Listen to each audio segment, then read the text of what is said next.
l'association ATTAC de Dordogne. ATTAC, ça veut dire Association pour la taxe sur les transactions financières et l'action citoyenne. Donc l'association ATTAC Dordogne avait proposé une lettre pour les municipales. Plusieurs candidats ont répondu. On va parcourir ensemble certains points de cette lettre. Les élections municipales sont passées, certes, mais d'autres échéances arrivent avec les conseils communautaires, les élections communautaires. 3 personnes en studio d'ATTAC Dordogne. Est-ce que vous pouvez vous présenter, s'il vous plaît ? Oui, bonjour. Alors, je suis Annie-Martine Blanc-Champeau. Jean-Marc Champeau, membre de ATTAC. Et Gilles Ruard, adhérent d'ATTAC. Est-ce qu'on peut expliquer l'association ATTAC, ce qu'elle fait Pour parler d'ATTAC, ATTAC a ses propres activités et surtout associé à d'autres dans des comités, des collectifs qui concernent par exemple la protestation du génocide palestinien ou participe au comité de vigilance et de lutte contre l'extrême droite, ou participe à la lutte concernant la réforme du SMD3 concernant les déchets. Et ATTAC est une association d'éducation populaire, donc on est aussi en collaboration avec Ciné-Cinéma pour proposer par exemple des films sur les thématiques de prédilection d'ATTAC. Voilà. Et sur le plan national, ATTAC et non seulement en France, mais aussi dans d'autres pays du monde, et donc a fait parler d'elle aussi parce que y a eu la taxe Zuckman, ce genre de projet de taxer les grandes fortunes qui ont fait parler d'elle à la rentrée 2025. ATTAC rassemble toutes les associations mobilisatrices citoyennes, toutes les associations qui sont pour proposer des avancées sociales. Le cœur de cible ATTAC, c'est effectivement l'économie, donc tout ce qui concerne les transactions financières, puisque la taxe Tobin, qui était à l'origine de l'association ATTAC, était cette idée que si on taxait un minimum les transactions financières, on pouvait récupérer un capital formidable utilisé ailleurs que dans les transactions, quoi. Utilisé pour le bien commun, quoi. Et donc ATTAC est tourné principalement sur la dénonciation de l'optimisation fiscale, l'évasion fiscale, enfin tout ce capitalisme financier qui est prédateur et qui empêche la distribution des biens et des richesses pour tout le monde. Alors est-ce que vous pouvez nous dire simplement les 10 points que vous avez envoyés au maire ?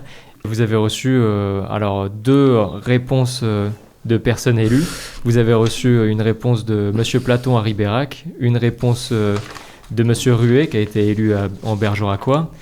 Vous avez eu des réponses de 2 candidats à gauche à la commune de Périgueux, qui sont Vincent Bellotto et puis Émeric Lavitola, mais c'est Michel Cadet qui a été élu à Périgueux. Et vous aviez aussi reçu une demande de rencontre de Jonathan Priolo à Bergerac. La lettre a été envoyée à 23 listes. Ah oui. Et donc, on a eu 5 réponses. Périgueux, 2 réponses. Bergerac, 2 réponses. Ribérac, 1 réponse. De candidats qui sont situés plutôt à gauche. Voilà, au départ, on s'était dit qu'on allait envoyer cette lettre qui questionne donc des listes qui faisaient candidature municipale à la fois à la préfecture, aux 3 sous-préfectures et à la ville de Ribérac et de Boulazac. Pourquoi ? Parce qu'on ne pouvait pas envoyer à toutes les listes de Dordogne, on n'avait pas les moyens de ça, et qu'on a ciblé donc les villes assez importantes, quoi. Oui. Voilà. Et donc, je ne vais pas vous redire toutes les réponses qu'on a eues, mais ça a été ça la démarche. On rentrera dans le détail en fonction des points. Oui, mais d'abord, listons tous les points que vous avez envoyés. L'idée, c'était de connaître la position sur ces thématiques qui nous paraissent essentielles. L'accès au logement, l'urbanisation et l'artificialisation des sols, l'éducation, l'accès aux soins, l'accès à l'alimentation, les transports, la gestion de l'eau potable et les déchets. Alors, on va détailler un petit peu ce qu'on disait, parce qu'on n'avait pas juste fait une liste de thématiques, on disait, nous, un peu les points qui nous semblaient importants. Oui, par exemple, dans l'accès au logement, prenons-les dans l'ordre. Prenons-les dans l'ordre, l'accès au logement. Quelle était la politique qui était prévue par rapport à la présence de tant de logements vacants, pour répondre à quoi ? Pour répondre aux besoins de logement. Et puis, aller jusqu'à dire quelle est votre position par rapport à des demandes de réquisition faites à la préfecture au regard de ces besoins. Comment mettre en place une réelle politique de logement social, puisqu'on sait qu'on est normalement à un quota de 20% de logements sociaux obligatoires dans les communes, et que il y a des petits arrangements des fois. Et que c'est même énorme. C'est-à-dire que c'est très rare d'être à 20%. D'ailleurs, il y a un élu qui dit quel est son objectif pour améliorer la situation, mais on est très loin des 20%. Donc, on peut en parler maintenant. Alors, en fonction des réponses sur le logement, vous avez eu sur les réponses sur le logement, on a vraiment eu la réponse de Nicolas Platon était de dire je veux améliorer la situation et passer à 9%. De logements sociaux sur la ville, donc, et poursuivre l'action volontariste de construction des logements sociaux. Donc ça, c'est un point qui a été posé, mais qui est encore, même s'il est encore très loin du compte, ça permet aussi de pouvoir accompagner cette décision et de voir comment ça évolue.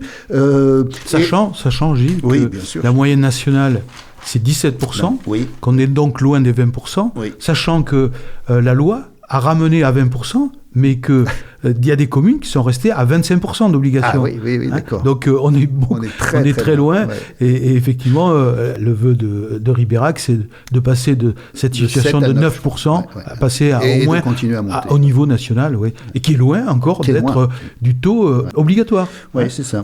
Sachant que les municipalités payent des pénalités chaque fois qu'elles ne sont pas à la hauteur.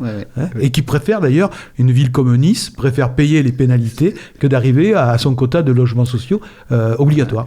Le Valois-Perret aussi était connu pour payer... Du côté de Fabien Ruez, sur cette question de logement, les engagements Bergerac, les engagements pris sont du côté de la priorité, donner une priorité à la rénovation, ça c'est un peu flou, réquisitionner des bâtiments vides, particulièrement en centre-ville, j'imagine, ce qui est concret et qui est donc exonérer, très concret, de taxes foncières les bailleurs sociaux de manière à ce qu'ils accroissent leur performance énergétique et l'isolation des bâtiments, construire un FJT et des tiny house pour les apprentis en lien avec la CAB, ça c'est vraiment concret aussi et à suivre, créer un guichet unique des logements sociaux anonymisés. C'est-à-dire que quand on est demandeur d'une habitation, ça devienne une démarche anonymisée, ce qui impliquerait qu'il n'y ait pas sans doute de copinage ou de choses comme ça, ou de risque de corruption, ou j'en sais rien. Mais donc ça, c'est des choses très concrètes dans ce qu'ils nous ont renvoyé comme réponse, pour ne parler que d'eux qui ont été élus. Et on demandait également d'analyser les conséquences des locations touristiques sur les besoins pour les habitants permanents. Oui, parce que dans cette région touristique, effectivement, on sait qu'il y a envahissement de la plateforme par rapport à ça et qui empêche les locaux de pouvoir se loger. Ça a beaucoup été cité dans le débat, par exemple, à Sarlat. Oui, à Sarlat en particulier. Forcément. Un débat donc sur ici Périgord, et où je rappelle, Basile Fagnier a été élu à Sarlat. Donc c'est la situation de Airbnb qui était citée. Je cite une marque, mais en fait il n'y en a pas trop d'autres. Il y a une sorte de monopole là-dessus. Et c'est là où l'action citoyenne a un vrai impact.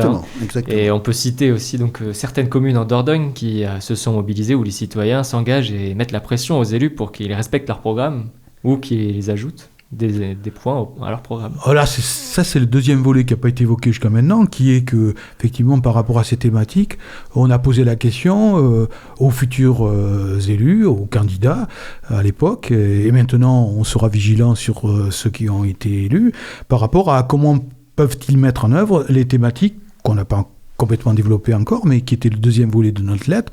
Comment compte-t-il associer les citoyens au plus près de ces questions-là, sachant que les questions qu'Attaque a posées sont des questions essentielles de la vie des gens, c'est-à-dire comment se loger, comment se nourrir, comment s'éduquer et la question de l'eau, par exemple, se soigner. Voilà. Donc c'était des questions importantes, mais on va développer plus. Oui. Les biens communs, oui. Et donc, par exemple, on peut aller sur l'éducation. Oui. Le deuxième point qu'on va traiter sur cette lettre. Oui, sur l'éducation, Gilles. Oui, sur l'éducation, les points sur lesquels on a tiré l'attention des listes, c'était les conditions d'accueil des enfants, essentiellement des écoles primaires, qui sont plus dans le registre des responsabilités municipales, primaire, maternelle, primaire, quoi. Et donc l'adaptation des locaux et en lien avec l'évolution climatique, donc l'isolation, etc. Et puis on est dans dans un phénomène plus global qui semble être un phénomène de baisse de la population d'élèves dans les années à venir, et donc on annonce de grands programmes de suppression de postes. Quelles étaient les actions à envisager pour faire en sorte que ces classes ne ferment pas, parce qu'on est aussi en France, je pense, des champions des effectifs chargés dans les classes. Donc quel axe de travail là-dessus était-il prévu? Et puis sur les maternelles, la question des ATSEM, où il y a, semble-t-il, une grande pénurie d'ATSEM, et là on a eu des réponses aussi sur ces questions. Et Fabien Ruet a répondu aussi sur les ATSEM. Oui, tout à fait. Oui. Il souhaite, comme ça paraît être logique, qu'il y ait une ATSEM, donc une aide à la pédagogue de la classe, qui est une ATSEM pour chaque classe de l'école maternelle de sa ville. Oui, alors sur l'éducation, il y a demande de passage en REP et REP+, donc changement de zone d'éducation pour avoir plus de moyens par l'État. Prioritaire, oui. Il y a une décision, alors à suivre, d'augmentation de la dotation municipale par élève. Donc ça, c'est aussi des choses très concrètes. Un renforcement de la formation des ATSEM dans les classes maternelles.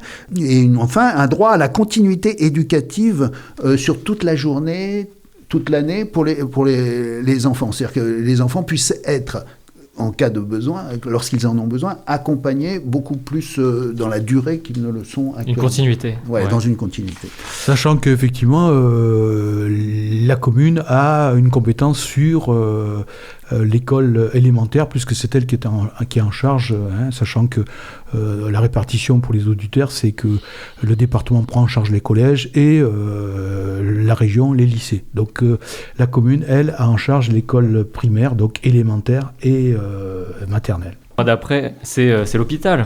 C'est un bien commun aussi. Oui, un bien commun et pas facile. Comment accéder? Bon, les points sur lesquels on mettait le focus, c'était comment accéder aux généralistes, comment accéder aux spécialistes. Puis la question des hôpitaux. On a vu le cas de la fermeture de la maternité de Sarlat. Donc quoi faire en tant que commune sur ces éléments-là? Et là encore, il y a eu des réponses surtout du côté de Bergerac sur ces questions.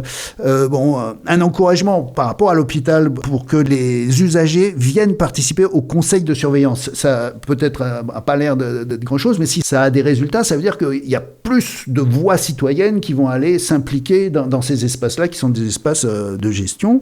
Et donc ça peut être des signaux d'alarme, ça peut être des tas de choses. Ça va s'il y a déjà une bonne représentation dans les conseils de surveillance en général des élus? En général, au moins sur Périgueux, que je connais mieux, le président du conseil de surveillance est le maire ou la maire de la commune. Mais en tant qu'entité consultative, pas de gestion. Mais là, l'idée, la proposition de Fabien Ruet, enfin de son équipe, c'est les usagers.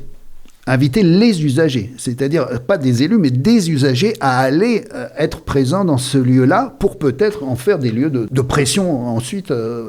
Ensuite, poser un diagnostic précis sur l'état des lieux et des besoins en matière de santé, augmenter la pluridisciplinarité et créer des partenariats avec des spécialistes, puisqu'il y a vraiment un problème avec le fait de consulter des spécialistes présents dans des villes universitaires. Inventer des systèmes de partenariat. Alors, je ne sais pas si ça veut dire par des logiques à distance, je ne sais pas ce que ça veut dire, mais là, il y a justement une volonté. Qu'est-ce qu'elle va devenir concrètement?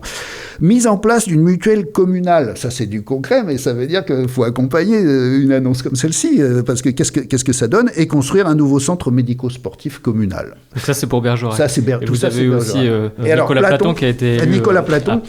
C'est vrai que dans sa réponse, il est beaucoup question de son bilan, puisqu'il était maire sortant, et il rebondit à partir de son bilan sur ce qu'il va entreprendre. Sur la question de la santé, il y a des choses indirectes, mais qui sont plus là, par exemple, sur les déplacements, où il veut mettre en place un système adapté aux personnes qui sont à mobilité réduite, mais ça, c'est pas franchement des questions de santé. Il se satisfait déjà largement de l'action qu'il a pu mener, puisqu'il a renforcé le pôle santé à Ribérac, et notamment en faisant venir à temps partiel des spécialistes, style dermatologues, cardiologues, urologues, voilà. Très bien. Et qu'effectivement, y compris des gens qui sont de la vallée de Lille, par exemple, comme à Saint-Acier, vont consulter à Ribérac maintenant, pour désengorger un peu les files d'attente chez les spécialistes à Périgueux. Donc on va passer au dernier point pour le citer, c'est la gestion de l'eau potable. Il y a aussi l'accès à l'alimentation qui est importante. Vous avez parlé de la sécurité sociale de l'alimentation, mais qui sont des choses qui sont en projet, par exemple à Bordeaux. Certes, c'est un peu comme la sécurité sociale classique. Tout le monde devrait pouvoir se soigner dignement. Tout le monde devrait pouvoir manger dignement, mais ça retransforme tout le modèle agricole. Ça demande beaucoup de travail. La gestion de l'eau potable. Oui, mais par rapport à l'alimentation, justement, c'est-à-dire que là, on voit bien, les communes ont la compétence générale, mais à elles toutes seules, elles ne peuvent pas agir sur tous ces domaines. L'alimentation, c'est une question étatique, je veux dire, c'est comment on nourrit la population. Ça ne veut pas dire que les communes n'ont pas une action, mais c'est vrai de toutes les thématiques qu'on a évoquées. Les communes à elles toutes seules ne peuvent pas, sans association avec d'autres entités collectives, mais c'est vrai qu'à leur petit niveau, une commune peut très bien, par exemple, offrir une cantine. Donc ça concerne les enfants en rapport donc avec l'école dont ils sont comptables, une cantine où les enfants mangent bien, avec du local, avec du local, et aussi avec des tarifs sociaux, etc. Donc à chaque fois les communes sur ces thématiques qui peuvent être régaliennes ou de l'ordre de département ou de la région peuvent très bien aussi avoir une action à leur petite échelle, mais avoir une action complètement concrète pour la vie des citoyens. Il y a beaucoup de choses sur la question du bio à l'école, dans les réponses qu'on avait reçues de la part de tous les candidats. Oui. Et puis sur la gestion de l'eau. L'eau potable est un bien aussi qui a fait beaucoup parler. Parce qui va faire parler. La guerre de l'eau, c'est ce qu'on appelle, c'est le nom de documentaires qui ont été faits, où vraiment on parlait de pratiques agricoles. Il y en a des pratiques qui puisent beaucoup d'eau, d'autres qui en plus mettent des pesticides et des polluants éternels qui peuvent après donc créer des maladies, des problèmes sanitaires pour toute la population. Sur la gestion de l'eau potable, qu'est-ce que vous voulez faire ? Nous, on appelait vraiment les listes à se positionner quant à la question essentielle du retour en régie publique, afin de déconnecter ce bien commun de la question du profit et des multinationales de l'eau. Donc ça, on les a interpellés là-dessus. Et puis aussi sur la question de la qualité de l'eau, on sait qu'il y a un problème de pollution au CVN, qui est un gaz lié à certains tuyaux. Au PVC, au PVC, l'usure du PVC qui est réelle en Dordogne. La Dordogne est un des départements les plus atteints par ces gaz, parce qu'en fait, c'est tous les canalisations qui sont en bout de ligne qui sont les plus atteintes. Donc là, il y a ces questions. Et donc, il y a la question à travers ça de la qualité de l'eau, et pas seulement la question de la profitabilité de l'eau. Donc, comment faire ? Et par rapport à ça, il y a eu des positionnements très clairs du côté de qui tiennent négocier avec la CAB pour un retour au service public. Bon, qu'est-ce que ça veut dire ? Voilà, c'est posé comme ça veut dire qu'il y a une volonté qui est retour au service public. Donc, concrètement, ça va vouloir dire quoi ? Ça, c'est une chose... Est-ce que vous savez quel est le prestataire, délégation de service public en Bergeracois ? Non, personnellement, je ne sais pas. À Périgueux, c'est Suez, mais non, mais là, on est au cœur effectivement des préoccupations d'attaque. C'est comment on lie un bien commun qui soit repris, puisque c'est un bien commun et vital, boire c'est vital par exemple, et bien ça veut dire qu'effectivement il faut qu'il y ait un contrôle citoyen, donc on reprend en régie municipale, contrôlé par des élus déjà, les élus contrôlés par les citoyens, peut-être contrôlés par les citoyens directement dans certaines organisations de la gouvernance. Voilà, on est là vraiment à ce que sur le travail d'attaque propre, c'est-à-dire que sur les domaines vitaux, il faut absolument que les citoyens se réapproprient ces domaines-là, certes avec leurs élus puisqu'ils les élisent, mais peut-être dans une gestion plus directe pour qu'on puisse le répartir et en faire profiter tout le monde. Sortir, comme disait Gilles, certains domaines de la seule spéculation. C'est vrai pour le logement, c'est incroyable que le logement soit soumis comme ça à ce chantage au profit, mais c'est vrai aussi pour l'alimentation aussi, qui fait qu'effectivement il faut qu'on sorte l'alimentation de toute cette zone de marché, parce que c'est un nécessité vitale de tous les citoyens de pouvoir au moins l'eau est au moins complètement vitale. Il y a un problème de rareté qui risque de croître.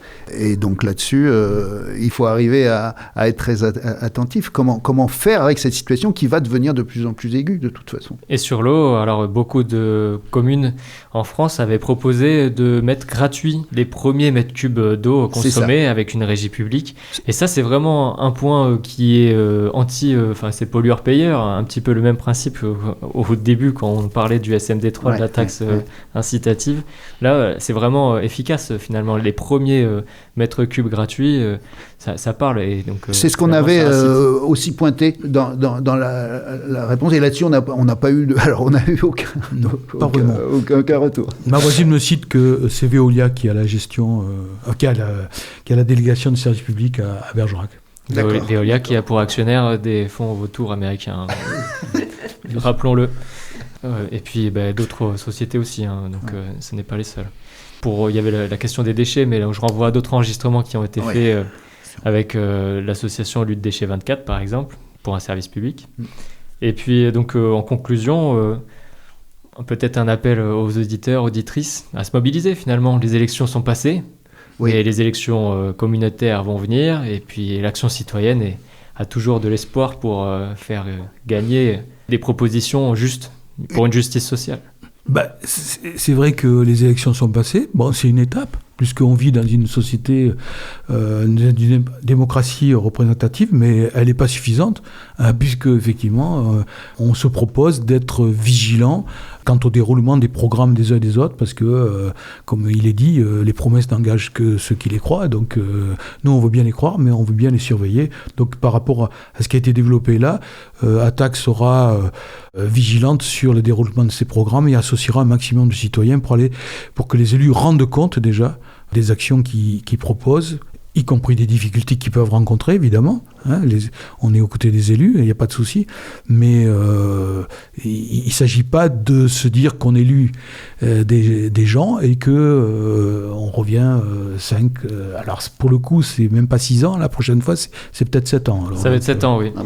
Parce qu'il y a d'autres échéances électorales qui sont plus prioritaires. Et puis ce qu'on a constaté, c'est quand même que du côté des petites communes, il y a plein d'initiatives qui font que les listes elles-mêmes étaient beaucoup plus en lien avec les enjeux d'une démocratie plus directe. Ces gens-là, il y a une liste comme ça qui a été élue. Comme quelle commune ? À Douzillac. Il y avait les commères au Buisson de Cadouin. On a parlé de Nontron, de Mareuil, et encore d'autres. Mais Verteillac, après, qui était déjà très axé sur une participation citoyenne avec des associations. Ces gens-là, ils ont des élus qui sont au conseil municipal, donc de là ils vont pouvoir enclencher quelque chose qui va faire que les citoyens vont être plus impliqués au niveau de leur commune. C'est aussi un lieu de vigilance possible, et en tout cas un lieu d'espérance possible, ou d'espoir, j'en sais rien.